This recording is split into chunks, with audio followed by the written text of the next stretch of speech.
Alright, here we go as spawning. Oh, spawning in the top left-hand corner of Gressan, we have the last king of the sea himself, the best player in all of Southeast Asia, the Vietnamese Zerg representing Team Gosu. It is MeomaikA. And spawning in the bottom right-hand corner of Gressan, we have his opponent, we have the Chinese Protoss. His first time here, his debut in the Grand Platypus Open, representing Starlight Twinkle. It is Potato. Because you can't go wrong with potatoes. Right? Is it starchy? Is it, you know, full of carbs? Maybe. But they can be goddamn tasty. You can do so much with a potato. So much. You can go for a mass Oracle Zealot all in. You can go for Stargate into Glaze. You can go for Stargate into Blink, into Colossi. You can do it all, Papi. You can do it all. You can play Sky Toss. They're so flexible. But we'll see as we get into this. We do have MeomaikA going for a pool first opener, as to be expected here. We were talking about it in the previous series, but MeomaikA, doesn't matter who you are, doesn't matter if you're Terran, Zerg, or Protoss, MeomaikA will go for a pool first just for safety. As, oh my god, we're setting up a Forge fast expand? I mean, we can commit to a cannon rush, I guess, but this is really bold because we did scout the pool first. We know about this, Papi. We know. But the Overlord! The Overlord is not here. The Overlord is not in position. MeomaikA, he doesn't see the cannon rush. Uh-oh. The pylon is going to be going down, but that's going to be distracting these Lings. We do see the Forge has been scouted. Is MeomaikA going to check behind his middle line? Because if he doesn't, these are going to get up. Oh, but there we go. MeomaikA is going to be checking the Lings that do show up here, but they waste a lot of time. They do force a cancel. Whew. And MeomaikA will defend against the cannon rush. And this, my friends, is why MeomaikA goes pool first every game. It's a safety pool first. It protects you against cheeses, against cannon rushes, against proxies. And I said it before, it may put you behind economically, and it does. But again, MeomaikA, he doesn't care about drones. You know, that's not who he is. That's not who he be. It's all about aggression. Speaking of, we're going straight into a lair. A 2-minute 50 lair timing. This is insanely fast. I feel a Nidus upon us. This feels like a Ling Queen Nidus all in, because Ling speed is on the way and we don't have a Roach Warren and we only have one Gas Geyser. It could be for an Overlord drop as well. I'm feeling one or the other. Nidus or drop. But I'm feeling Nidus. We'll see. We'll see. As more Lings are in production, we're going to be saturating the natural. We don't have a third hatchery, so it's going to be a bit of a 2-base all-in coming up from MeomaikA. Back at home, cannons and shield batteries are on the way here at the natural base. That's nice, but what about the main? What about the main is what I say. What about the main? Well, main is looking quite exposed. Lair is about to finish up. We are saturated on those 2 bases, and there it is. There is that Nidus. We have a third base behind this. I think the goal here is for the Nidus to kill the main base. I don't think that MeomaikA is going to really concern himself with destroying the natural. I think he just wants to destroy the main, kill whatever workers he can. He shouldn't really kill too many probes because Potato should be able to pull those workers into the natural. But the Nexus should be going down, and then from there we can just drone and we can just focus on our economy.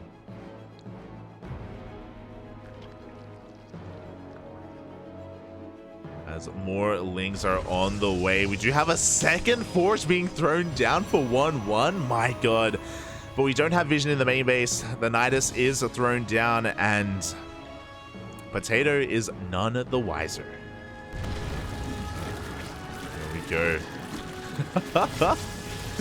As the Nidus has finished, the Queens are waddling into the main base. The boys are being pulled and we're fighting the Lings. Uh-oh, that is not the best move. A lot of probes are going to be going down. Ay. Lings are coming in for a full surround as well. Potato wants to try to hold on to the main. GG gets called as the natural is also flooded, and MeomaikA will take game number 1. GG. Things escalating very quickly there. And, yeah, the cannon rush is punished. You love to see it.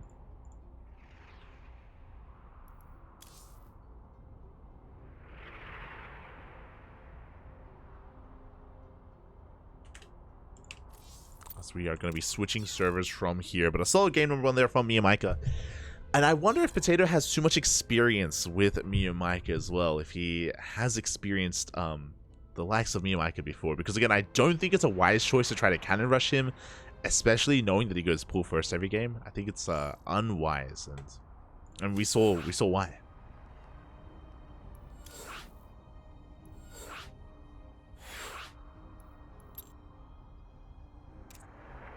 Did see why, and now we're going to be able to get into game 2. I mean, to be fair, this is the best of 5, so even though MeomaikA has a bit of a lead, again, I don't think Potato has really shown too much, to be fair. I think for the most part, he has hidden, or he has so much more up his sleeve. You know, we've been seeing a lot of different aggressive styles out of him.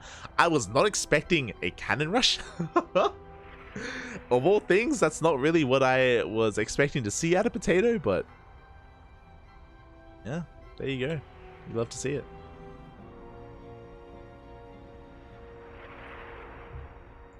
And it just goes to show how terrifying of an opponent he is and how unpredictable he can be.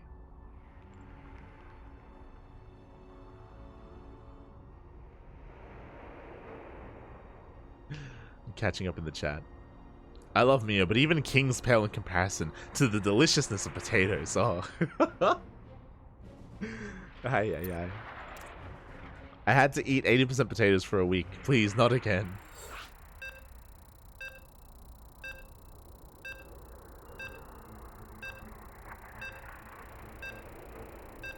He's probably in a food coma from all his donuts. True. Asher, too many donuts, Bobby. Too many.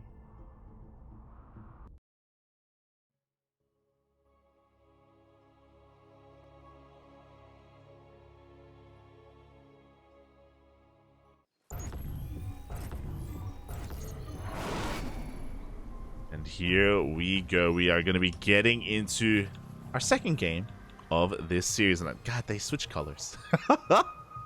One moment. Let me just quickly set this up. Beautiful. God damn it.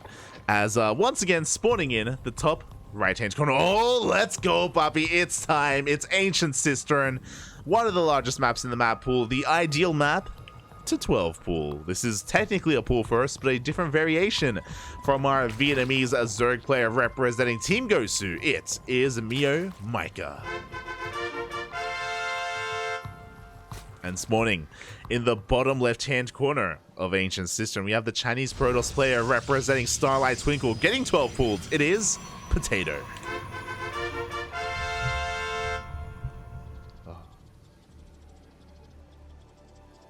Let's go, Poppy. Let's go. The potato is real. The potato is upon us. The Lings are going to be flooding across the map, and thankfully, Potato is going for a probe scout. Is going to dip into the main, and he should confirm that, hold up, the spawning pool is done. This is a 12 pool opener here. No gases, no additional gases have been taken either. He's fully aware of what's going on. It even does spot the Lings as they move out across the map as well. Oh boy.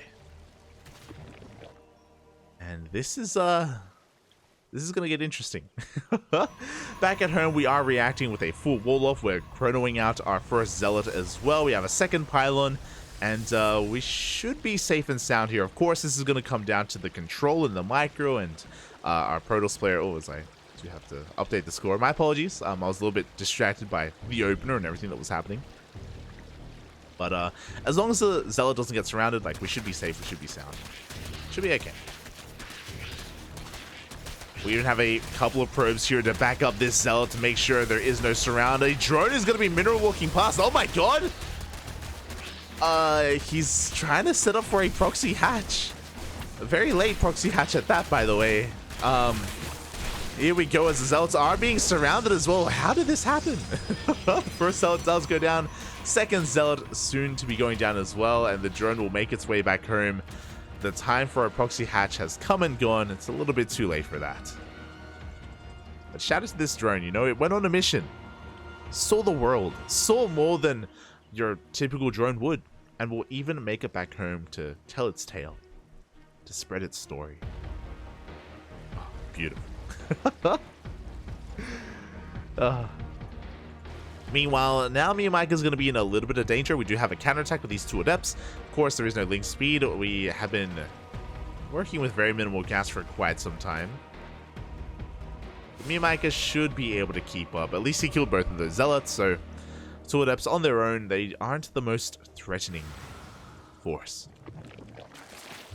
As they do come into the shade, they're going to be able to pick off one of these tumors, but not much else. So going to rotate on in towards the main. Shade the hell out of there. Behind this, Stargate opener coming out from our Chinese Protoss player. Nothing too crazy. Stargate follow-up, as to be expected. The follow-up, though, is kind of what we want to see. Are we going to get into Glaives? Are we going to be getting into Charge? Are we going to be getting into Blink? What's it going to be?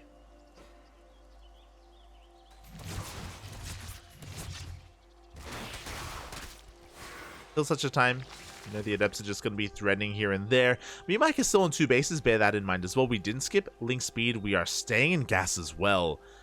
So we're going to have quite a lot of gas quite early on.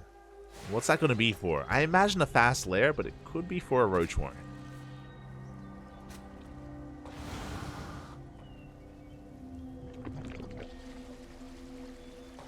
Look, if I know MeomaikA, and I do a little bit, if he wants to get into a quote-unquote standard game, it's going to be Ling Hydra.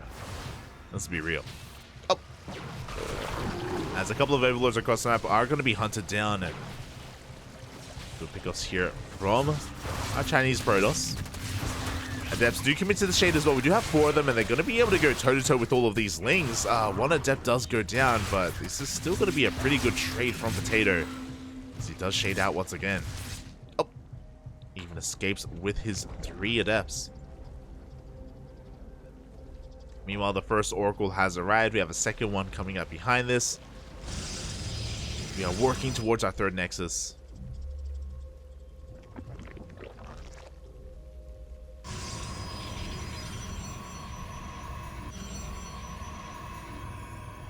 And we're even taking all of our gases as well, so things are slowly ramping up here after a pretty chaotic early game. Again, I was really shocked that we were even attempting to throw down a proxy hatch at this point. Like, it's so late. Aye. But here we go, the Oracles are finding damage. A Queen is going to go down. They haven't found too many drones, but a high-energy Queen is well worth it. They're going to even try to get a second Queen. Oh my god! Oh, and it looks like they will. 2 Queens go down at the same time. The Lynx go for a run by, and the Adepts were not in position. They're going to get surrounded. 2 Adepts and a Stalker do go down. Oh. So Lynx stick around a little bit too long. Meanwhile, we were talking about it, and it is going to, in fact, be that Hydra. So Ling Hydra is going to be the composition of choice here for MeomaikA, and this is going to work out quite well because he's going to be facing off against Blink Stalkers. +1 Blink on the way. Ling Hydra is ideal against this. The Lings go up against the Stalkers. The Hydras clean up the Oracles in the air.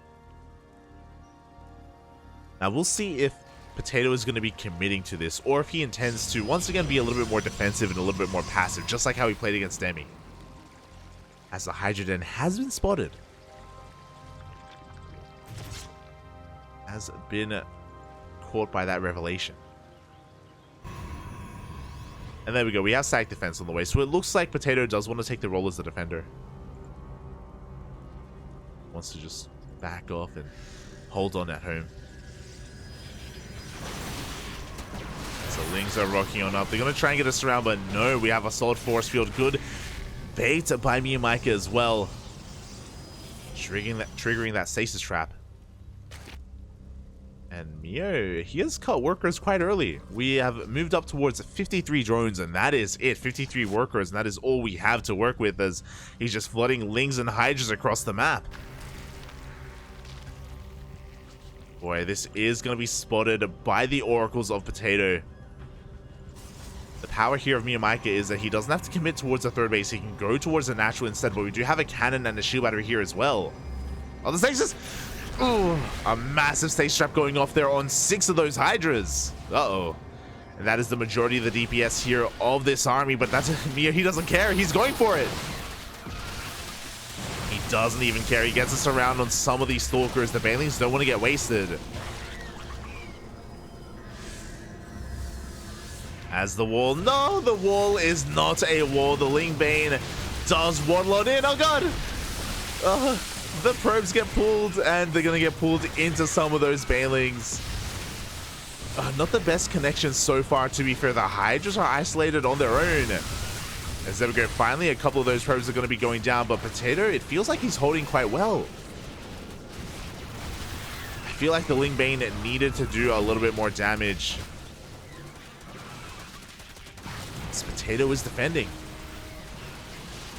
Sure, he lost some workers, but not that many.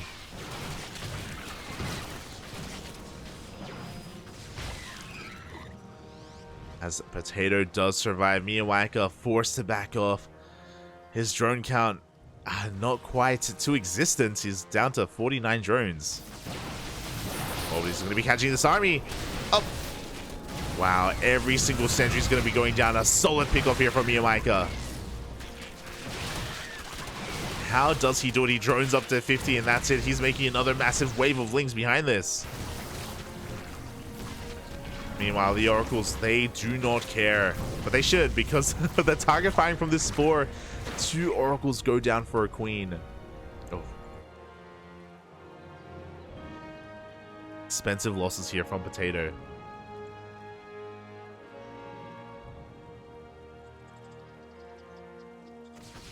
And I don't know if he should really be sticking around. He's working on a 4th base. He's working on a Robo and Robotics Bay for Colossi, basically double Colossus production, which can work out quite well, but he needs time. Time that MeomaikA won't give him. What, you think MeomaikA's gonna drone? Nah. Oh, he's making lunkers. Lair Tech lunkers, Boppy. You love to see it. Gonna be looking to saturate, at least, maintain our economy here at 56 workers, and that is it. Going to be looking to apply quite a lot of pressure here across the map, as we honestly don't really have an answer to lurkers right now. We have an observer, sure, but we don't have any splash damage. We don't have a high immortal count or any disruptors. This Stellar Rumbai is going to be doing a lot of damage, but MeomaikA is not going to turn around.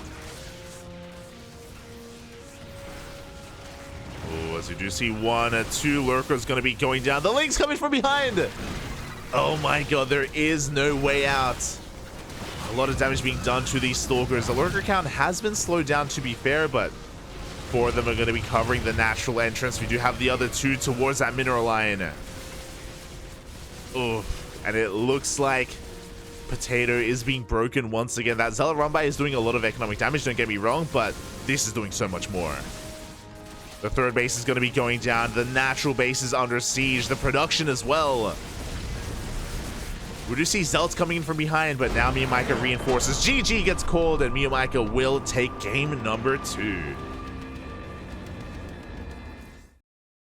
Oh my god. How does he do it? GG, well played again. A very unorthodox timing with these Lair Tech lurkers, just wedging his way in between the bases.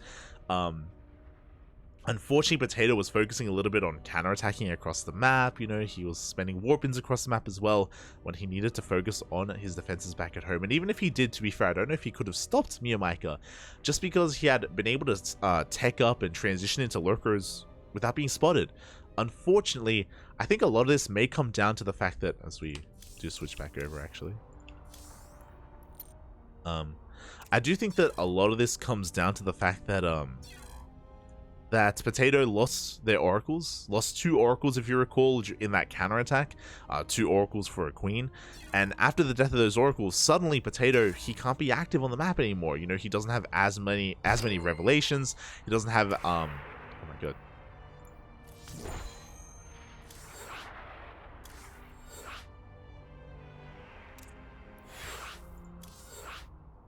On my way. He doesn't have as many revelations. He doesn't have as much of a map presence either.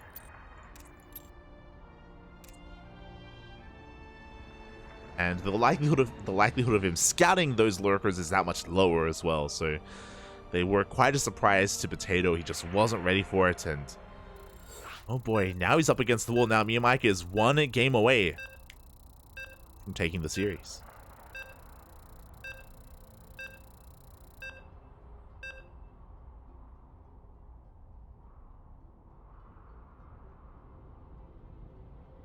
Catching up in the chat. That proxy hatch drone, that was beautiful. You know, that drone went on vacation, saw the world, came back home. It was beautiful. As we are getting into potentially the final game of the series, a massive shout out to Babylings in the chat. Thank you so much for the raid. Hope you had a great stream, a great ladder session, as we are going to be getting into game number 3 of the grand finals of Grand Platypus Open. Let's go, Papi, let's go. As spawning in the bottom left-hand corner of Altitude. Oh, I should fix this up, actually. Oh my god. In the bottom left-hand corner of Altitude, we have the Vietnamese Zerg player, the last king of the sea, representing Team Gosu. It is MeomaikA.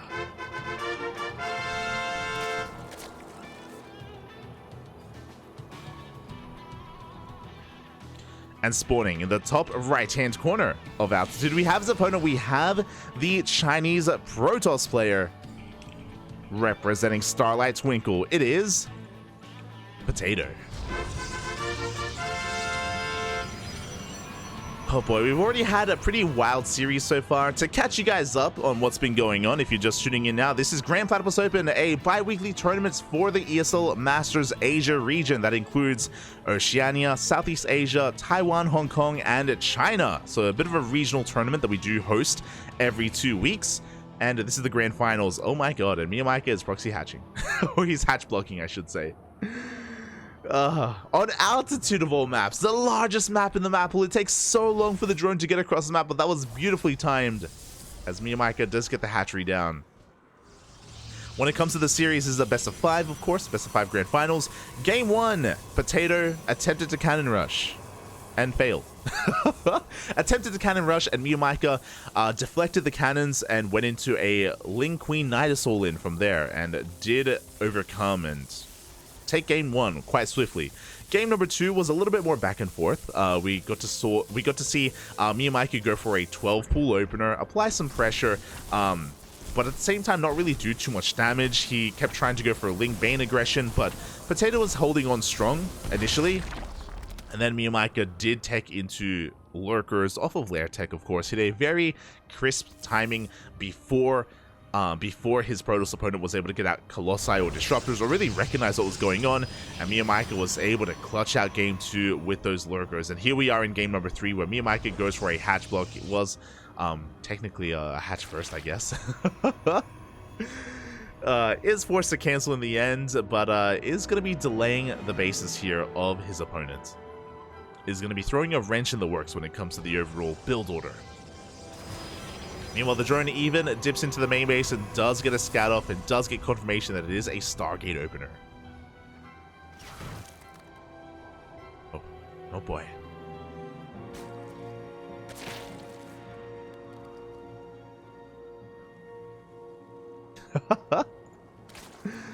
As we are getting into this, and yeah, from here, of course, it does slow down the base. It does slow down the economy here of Potato.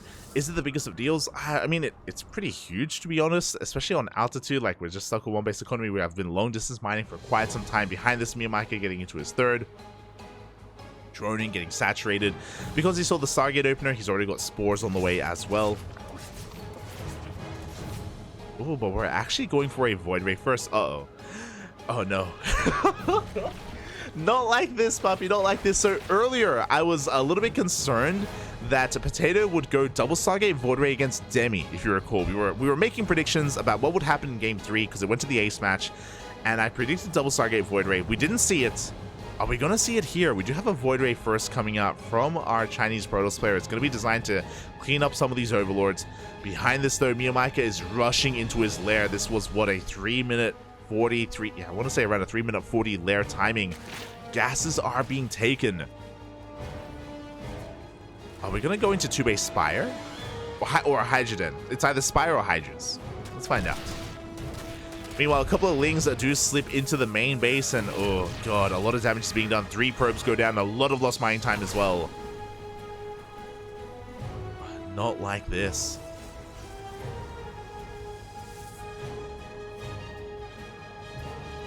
And if it was any other player, I would say Aspire, but because it's MeomaikA, I'm feeling the Hydra Den, and there we go, the Hydra Den is on the way. Ling Hydra is MeomaikA's, of course, composition of choice. Gonna be rushing into that very quickly. The Overlords are all being sent back home as the Void Ray has been revealed, so we do have to be careful, and thankfully it's only a single Void Ray. We're not committing it to Skytoss. I was really concerned, you know, altitude can lend towards that, but thankfully only 1 Void Ray. Feels good, man. Feels good.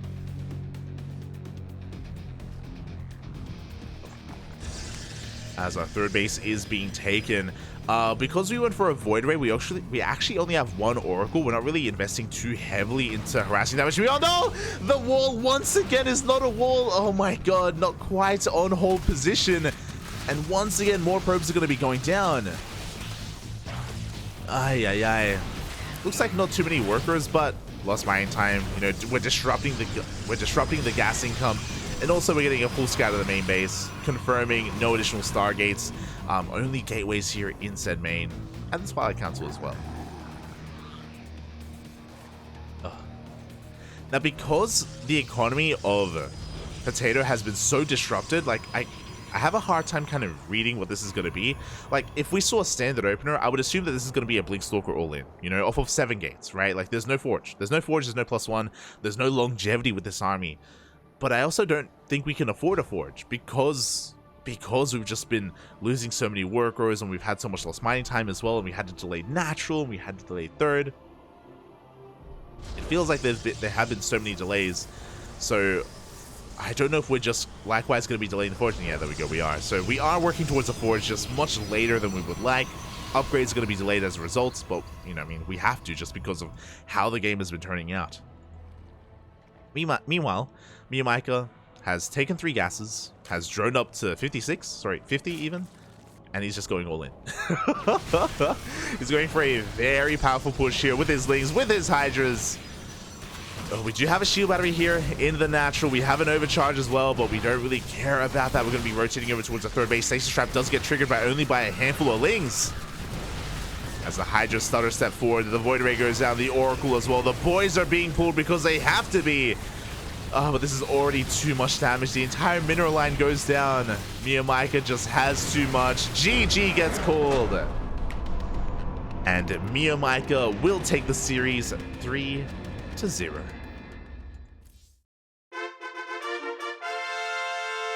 GG. Very well played. Oh. In the chat, representing Starlight, Twinkle, and Vegetables. You're not wrong. Representing all the healthy gamers out there. You love to see it, but alas, is not enough to overcome the might that is the cat god, the last king of the sea himself. MeomaikA will be this week's Grand Platypus Open champion, but a shout out to Potato because this was their first time competing in GPO, and they had a pretty solid run. They took down, it wasn't an easy road. Looking at the bracket, they took down Gogo Joey, the best Zerg player in Hong Kong. They took down Demi, the best Zerg player in India. And they went up against, and they only fell to MeomaikA, the best Zerg player in Southeast Asia. And he's a really unique player as well, so there's no shame in falling to MeomaikA. Yeah, a really strong showing here, a really strong debut from Potato. He didn't walk that royal road, he didn't become the champion, unfortunately, but regardless, like, I'm really surprised, I'm really happy with his performance. GG. GG, well played. And as we wrap up the tournament, massive shout out to the SW Pro in the chat. Thank you so much for the raid. Hope you had a great ladder session. Hope you had a great stream as well. Everyone, check out both SW Pro and Baby Links as well for the support and for the raids, as they are both pretty consistent streamers in their own right, and definitely worth supporting, definitely worth checking out. Worth it. Oh, GG. Well played. Oh boy, and with that, if you're out there and if you want to support this tournament, if you want some replay packs, if you're out there and if you're like, you know what, MeomaikA, he's an animal, he's crazy. I want to play like him, it looks like fun. I want to be like MeomaikA. Well, you can subscribe and become a patron, or you can become a subscriber on Twitch. We do send out replay packs from all of the tournaments that we host and all of the tournaments that we have permission to share replay packs of as well, like OCE King of the Hill, for example, the NA Apprentice tournaments as well. We do have permissions from quite a number of events that we do cover, so yeah, if you're interested, we have plenty of replay packs of players like MeomaikA, of Demi, of Cure, of Nightmare, of Spirit, of Special as well, especially when it comes to those OSC King of the Hills, Dark, Max packs. If you want some replays, we got you covered. They can help you learn, they can help you improve, or they can just be a lot of fun to watch if you want to watch them yourself. So yeah, if you're interested in that sort of stuff, then we got you covered with Patreon and with Twitch, with subscribing. Also, if you support us on Patreon, then you can support the entire tournament, because we are looking to grow GPO. We're looking to grow Grand Platypus Open, but we can't without your help, as it is funded by the community for the community. We're trying to grow it to help boost the prize pool and to make this tournament a more consistent event. Right now, it's every fortnight. Right now, it's every 2 weeks. Every 2 weeks, we have this tournament, but it would be amazing to have this more consistently every single week. Right now, we don't have the money for it. We don't have the funds ourselves to really provide for a weekly consistent tournament like that. But maybe one day we will. Maybe one day we can reach that goal on Patreon. Maybe.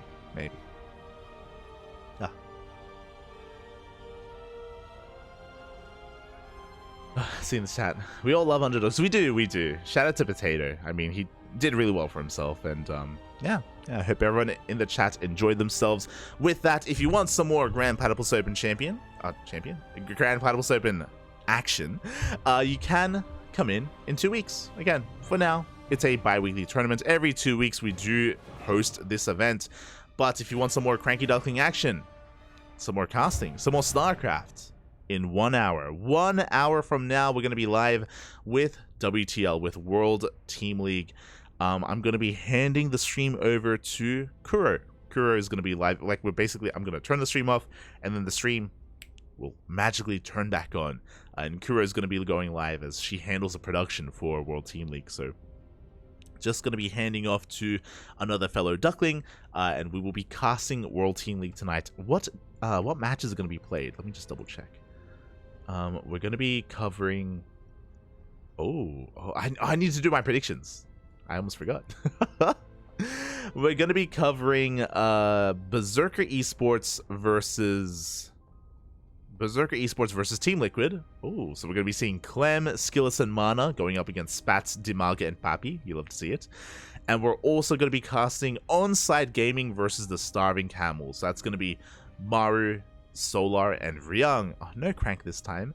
Going up against Firefly, Cyan, and Tudming. Oh boy, so 2 best of 7s back to back. In a way, kind of best of 7s. It's a unique format. We'll get into it when we cast it. But yeah, so in 1 hour, World Team League, we got you covered. You can take this time to get some water, get some food, take a break, stretch your roaches, hydrate your hydras, and massage all your Marines. All the Marines, Papi. And get ready for some World Team League action. It's going to be amazing. It is going to be beautiful. Oh. So stay tuned for that. And with that, thank you so much. Thank you so much, everyone, for watching. Thank you so much, everyone, for tuning in. And we appreciate the support. We appreciate the raids. We appreciate the follows, as always, as always. Until then, we'll see you guys in an hour. Thanks for watching. Oh, right. I should also plug myself. I'm Live VIP, if you're interested. I stream throughout the week. I was actually streaming earlier today, before KSL. We've been casting all day today, as is what we usually do over the weekends. A lot of casting, a lot of StarCraft. So if you're interested, if you want to follow me on my road to Masters 2, pretty close to M2. That's my current goal. Zerg ladder gameplay, by the way. If you're interested, then follow me over at light_VIP on Twitch. I try and stream whenever I can. I'm also going to be streaming some Diablo 4 next week. I didn't opt into the early access for Diablo 4. It's too expensive. I can't afford that. So next week I'm going to be going live with next week I'm going to be playing some Diablo 4 with Asher and maybe Rowdy as well. Some other Ducklings and Duckling adjacent. Some friends. some good friends. And we're going to be playing on stream. So if you're interested, we're going to be playing some Diablo 4 next week as well. Otherwise, thank you for watching. Thank you for the support. Follow the Ducklings all over the place. Twitter, Facebook, Instagram, YouTube, Discord. If you want to get in on some predictions for World Team League, join the Discord server because we do have a channel dedicated to predictions. We aggregate all of the stats and we put them all out for you during the broadcast. So yeah, there you go. We got you covered. Until then, thanks for watching, and we'll see you guys in 1 hour. See you then.